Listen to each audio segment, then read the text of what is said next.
Assalamualaikum warahmatullahi wabarakatuh. Malam Jumat Kliwon di pabrik bekas penjara. Purnama menebarkan sinarnya yang benderang, tak terkecuali ke sebuah desa kecil yang terletak tak jauh dari sebuah bangunan kuno, bekas peninggalan Belanda yang pernah digunakan sebagai penjara pada masa penjajahan Jepang dulu. Bangunan itu nyaris tak tersentuh sekian puluh tahun lamanya. Bahkan, warga sekitar enggan mendekat akibat kondisi bangunan yang kotor dan ditumbuhi semak belukar, serta pohon besar di sekitarnya. Untuk menuju bangunan itu pun terbilang tak mudah, karena tak ada akses berupa jalan yang layak untuk bisa dilalui dengan kendaraan atau berjalan kaki. "Mang, mampir sini, 3 mangkuk ya, yang pedas," Tarno berseru pada tukang bakso keliling yang singgah di kampung Turiharjo, tempat Tarno tinggal.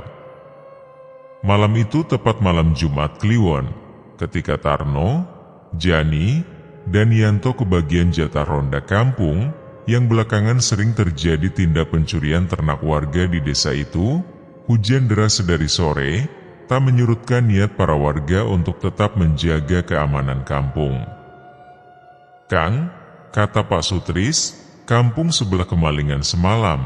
Meskipun maling itu dipergoki warga, tapi maling itu justru melawan, bahkan punya ilmu kebal loh Kang," oceh Jani pada Tarno.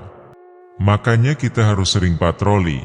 Kemarin malam Kang Sueb memergoki orang yang mencurigakan, tapi dia kabur ke semak belukar dekat pabrik bekas penjara di tepi sungai itu. Sayangnya Kang Sueb enggak berani mengejar ke sana," lanjut Tarno. Ia begitu semangat menceritakan hal tersebut pada 2 rekannya. "Wah, kalau aku sih mending diam aja, enggak akan ngejar, toh di sana angker. Sering penampakan si Michiko, hantu cewek cantik berlengan buntung itu," jawab Yanto, sementara 2 teman lainnya hanya mengangguk. "Kayak 2 orang kota yang lagi pacaran dulu ya Kang. Mereka kawin di bangunan tua itu sampai gancet, enggak bisa lepas dan akhirnya tubuh mereka kaku kedinginan. Lalu dikubur di sana, sebab warga menolak jenazah mereka," jawab Jani, sambil memandangi semak belukar yang menutupi bangunan bekas penjara, yang hanya berjarak beberapa ratus meter dari pos ronda. "Hus, tak baik ngomongin orang yang sudah meninggal. Ayo keliling kampung, memeriksa keamanan," lanjut Tarno. Mereka bertiga lalu beranjak meninggalkan pos ronda. Tak lupa pentungan dan kentongan mereka bawa untuk berjaga-jaga jika pencuri masuk ke pemukiman warga. Mereka berkeliling memeriksa dari rumah ke rumah, dengan berbekal penerangan seadanya berupa senter dan obor, hingga mereka tiba di perempatan musyola yang di belakangnya terdapat pemakaman umum milik warga. "Kang, kita gak usah nerusin lewat situ ya, perasaanku tak enak," ucap Yanto, sambil menarik sarung yang dikenakan Tarno dari belakang. "Loh, justru pencuri suka bersembunyi di area yang tak suka dilewati warga. Udah, ayo kita ke sana," ajak Tarno sambil berjalan lurus menyusuri makam. Jan, lihat itu, siapa yang menggali makam Tinah yang meninggal kemarin malam?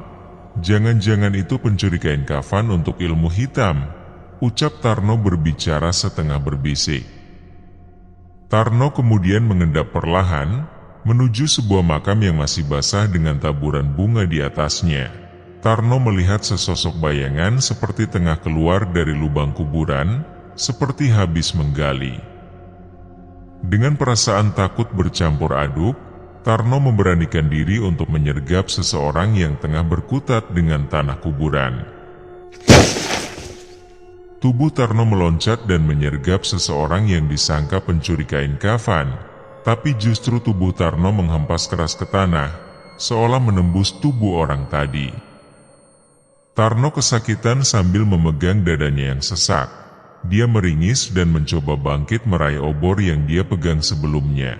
Sosok di depannya tiba-tiba berdiri sangat tinggi tak menapakkan kakinya ke tanah. Dari sorot sinar purnama, tanpa samar wajah menyeramkan menyeringai ke arah Tarno, memperlihatkan wajah yang rusak menghitam penuh belatung yang mulai berlompatan dari rongga wajahnya. Suara tawa menggema di antara pohon bambu dan area pemakaman umum. "Jani, Yanto, kalian di mana?" tanya Tarno gemetaran, mencari-cari dua temannya yang telah kabur sebelum Tarno memasuki lahan pemakaman. "Setan," ujar Tarno spontan, matanya tak lepas memandangi sosok menyeramkan yang baru saja menyeruak dari dalam kubur. Tarno mundur sambil merangkak, tanpa menoleh ke sosok seram yang baru bangkit dari kubur. Dia sepertinya lupa bahwa Tina meninggal bunuh diri dengan kondisi hamil tua pada malam Jumat Kliwon. Sekuat tenaga Tarno berlari menuju pos ronda tempat dua temannya menunggu. "Udah ku bilang Kang, jangan lewat kuburan, meskipun untuk mencari pencuri. Kuburan itu sangat angker dan kuno, bahkan sudah ada sejak zaman Belanda dulu. Kalau udah begitu siapa yang repot?"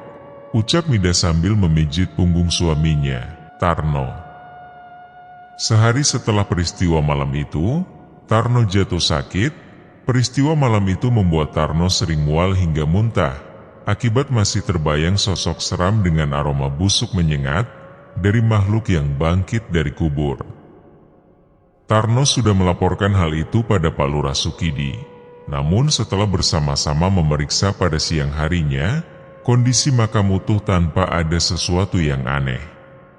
Peristiwa kematian Tina beberapa waktu lalu memang tak wajar. Perempuan muda berparas cantik itu meninggalkan catatan tentang luka hatinya karena kehamilannya tak diakui ayah kandung sang jabang bayi. Pada malam tertentu, makam kuno dekat pabrik bekas penjara itu sering terdengar rintihan orang kesakitan, bau harum yang mendadak tercium, juga penampakan makhluk halus berwujud kuntilanak. Makam kuno itu hanya berjarak sekitar 200-an meter dari bangunan bekas penjara yang berada di ujung desa. Pada siang hari pun, tak ada warga yang berani mendekat ke areal tersebut, meski hanya untuk menggembalakan kambing, padahal di tempat itu rumput tumbuh subur, seharusnya cocok sebagai lahan untuk menggembala ternak, apalagi mayoritas penduduk memiliki ternak selain sebagai petani. "Aku kok penasaran ya Jan," ucap Tarno pada Janu di pos ronda. "Apalagi toh Kang, sampean jangan mikir aneh-aneh, nanti sakit lagi," sahut Janu tertawa kecil. "Beberapa hari setelah ketemu kuntilanak itu, aku bermimpi ketemu si Tina. Dalam mimpiku, si Tina menangis minta tolong karena janin yang ikut terkubur bersama jasadnya itu dicuri," lanjut Tarno. Seketika Janu menoleh, mulut Janu menganga mendengar apa yang diucapkan Tarno. Mereka diam beberapa saat seolah berpikir. "Wah, jangan nakut-nakutin gitu Kang, kita cuma jaga berdua ini." Janu menoleh kiri dan kanan tangannya, bulu kuduknya seketika berdiri. "Aku nggak bercanda, aku mimpi hal yang sama nyaris 3 kali.